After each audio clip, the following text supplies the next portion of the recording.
Alright, so let's do another task 1 video, and we shall look at some questions and then somebody's response, and then we shall improve it.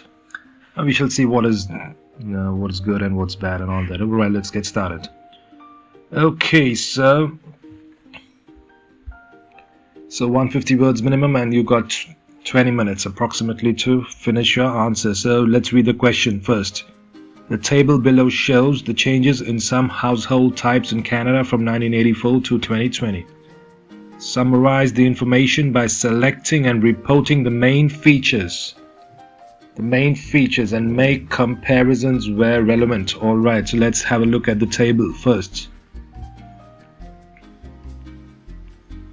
Okay, so people in households by type of household and family.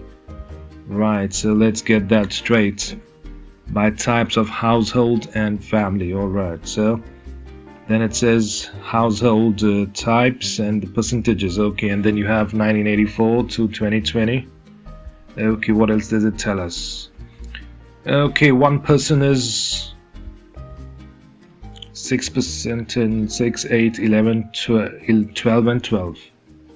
And then couple. Okay, one family households. So couple, no children, 19, 20, 23, 25, 25. Okay, great. Next is dependent children and non-dependent children. So dependent children are 52, 47, 41, 39, 36. Non-dependent children 10, 10, 11, 9, 9. And finally we have the lone parent. Let's see, what is that?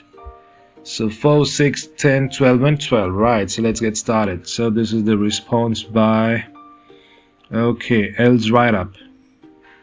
So what did Miss L write? She wrote as follows. So it took her 30 minutes and 146 words. Okay, no problems. You have to improve your timing a bit. Okay, the table depicts data by types of household in 5 different years. 1984, 1994, 2004, 2014 and 2020. There are 2 main types of household: single person and family. That includes couple family and single parent family. Okay, so that was the introduction. She has introduced what it says. The wording needs to improve a bit, and we shall improve it further down the video. Okay, paragraph number 2 says, overall there is a wide disparity in the percentages people between families and one person households. So disparity is not very correct here, and it's not very appropriate. And this phrase over here, this middle of the sentence, doesn't make much sense. Okay, and some spelling mistakes which you have to eliminate, otherwise you're losing marks or you're dropping points for no reason. Okay, although the single household and single parent household slightly increase over time and reach 12% in 2020, the data are still insignificant. So the data is still insignificant, and insignificant is not a very good word, especially here. It's not insignificant. Okay, no problems. No children family marginally rise by 6% in 2020 compared to the percentages in 1984. In contrast to no children households, dependent children households see a sharp decrease from 52% in 1984 to 36% in 2020. The percentage of families with non-dependent children has remained most stable. Okay, so there she's talking about the 9 and 11 and 10, 10, all that. Okay, and finally the last paragraph, the table illustrates the changes of family trends over the past 40 years. Modern Canadian households today are not too focused on the number of children. Okay, last paragraph is not very good. Why? Because this should be somewhere in the introduction or somewhere up there, not down over here. We have already finished speaking about it. We suddenly don't start introducing the topic again. We've just finished it. And modern Canadian households today are not too focused on the number of children. That is like an opinion. It's not a fact. It could be, but it seems like an opinion because it's not telling us any real concrete facts. Okay, let's see how to improve it now. So before it was something something, and now it's 175 words. Okay, so paragraph 1. I've taken the same information, I've just changed the wordings. These are not my words, I've just improved the wordings, I've just improved the sentences. These are all Miss L's info. Most of her words, I've just improved it. Okay, let's see. Paragraph 1. The table depicts data by types of household in 5 different years, starting from 1984 until 2020. So instead of writing 1984, 2004, whatever, we just put this down from 1984 until 2020. Because remember, this is an English test, it's not mathematics or something else. Alright, the 2 main types of household are single person and families. Okay. So that's how they were divided. So the table first said lone person living alone, and then it was the families, which types of families. So couples with children, couples with dependent children, and finally lone parent. So those are all families. Families are further subdivided into couples and single parents. So that is husband and wife, or man and wife living together, and single parents, either a single mother or a single father. So those are all both families, different types of families, and that's how they have been subdivided. Where did I get all this information from? First of all, Miss L wrote everything down. I just have elaborated it. I've just corrected some of the stuff, and everything is there in the table. I have not taken any information from somewhere. I have not taken it from the sky. It's all there. Okay, paragraph 2. Overall, couples with dependent children constitute the biggest chunk of the household types in Canada. It's the same sentence, but I've improved it. They make up, or they are the biggest chunk, or they constitute the biggest chunk of the household types in Canada. How did we get that? Because everywhere you see 52% and then 40% something, and even at 36%, they are the biggest. Right, they are the major chunk. They are the biggest chunk.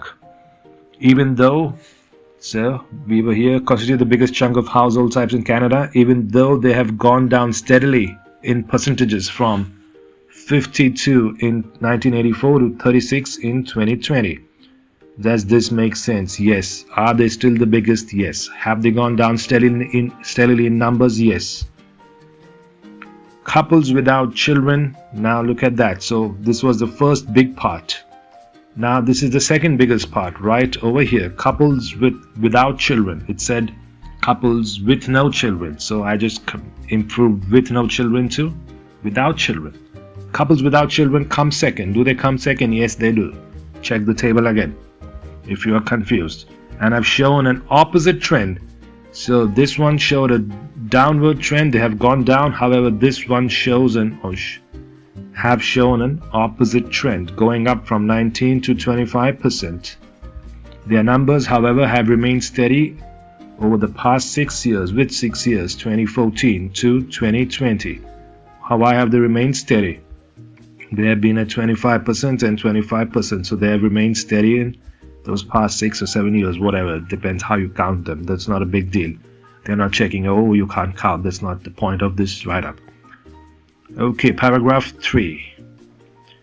People living alone. Remember, that is not the family. That is a person living alone, man or woman, whatever, but not a child. So, people living alone has doubled from 6 to 12%, whereas single parent households have trebled from 4 to 12%, overtaking couples with non-dependent children, whose figures have remained more or less the same, hovering around the 10% mark. Is that correct? Yes, it is correct. Before it was 9, then it went to 11, and then 10, or something like that. It was 10 or 11, whatever it was. Just check the table again. But it was approximately 10%. It was hovering around the 10% mark. It was 9, 11, and 10. It was not 15, or it was not 5. So here we have finished each and every point of the table. And finally, paragraph 4. Now look at this wording, please. Not what you wrote originally, but it seems, well, it seems is also, it's not bad, I mean, but it can be inferred. It can be inferred that the number of households without children are rising. Is that correct? Yes, they are. It is correct because the table tells us that. And at the same time, the number of dependent children living with their parents is falling. Is that correct? Absolutely. Does the table tell us that? Yes, it does. This is information from the table, not out of the table, not from the sky, not from my head, not from anywhere else. Look at the wording. The number of dependent children living with their parents is falling. Are they still dependent? Maybe they are, I don't know. Are they living away and still taking money from their parents? Maybe they are, I don't know. The table does not tell me all that stuff. It just tells me that they are not living with their parents anymore. That's all I can get. That's all I can infer. Lone parenting also seems to be becoming a major trend. Well, maybe major is not very good. But suppose you have only 20 minutes, so you write down major trend. Okay, that's the best I could do in 20 minutes, no problems. Can I improve it? Yes, after I look at it, I can keep improving it forever, but that's not the point. Lone parenting, that is single parents, have gone from 4 to 12%, so that's a sharp increase. Okay, I hope you got that, and just let's quickly look at what was good and what did we learn. So what was good in the original passage or the article, the write-up that Miss L wrote? So structure and shape were very nice and very presentable. So the structure was good, the shape was good, a number of words, etc. was very good. It rendered it a professional look. When you read it, it looks well written. Without even reading it, just by looking at it, you can see that it's very well organized. It was very well organized. There were a few linking words, but not too many. That's very good. Don't dump linking words there without understanding what you are linking. Alright, sentences link one another anyways. One sentence has to refer to the previous sentence and then to the next sentence. So you are already linking it. So don't keep dumping in linking words unnecessarily over there. You're just making it too complicated to understand. Adjectives and adverbs were used properly for the majority of for the major part, and punctuation again for the most part was also good. Okay, so these were the 4 good points. So please keep these good points. Don't remove them. And what did we learn? What can we improve? Do not assume anything. Always stick to the details and derive a statistic or a fact like I showed you in paragraph number 4. It can be inferred. I derived it out of the table. I did not assume. Remember, you assume, you might go wrong. So, it's a fact. It's not an opinion.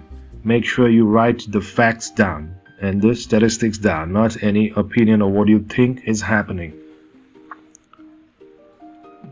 Do not write sentences that go, the table illustrates the changes of family trends over the past 40 years. Okay, as they are out of place. Right. Is this sentence good?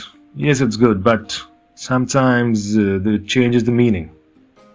It's not a change in family trends. It's just the household types. That's all we can see.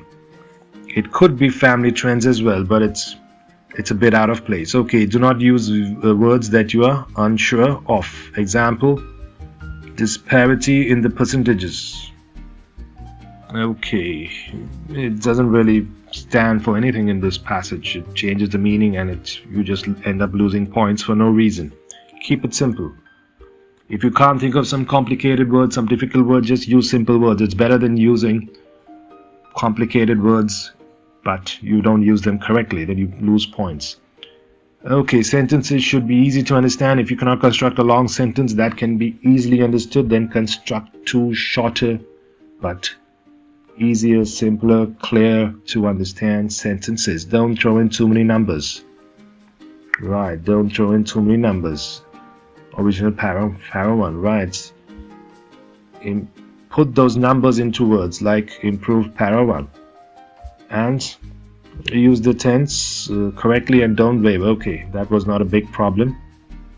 And remove the spelling errors. That can be a problem. Don't drop points for no reason. Right, so just get rid of the spelling errors. Okay, that's all for this video. I hope it was informative, and I shall see you in the next one. Bye-bye.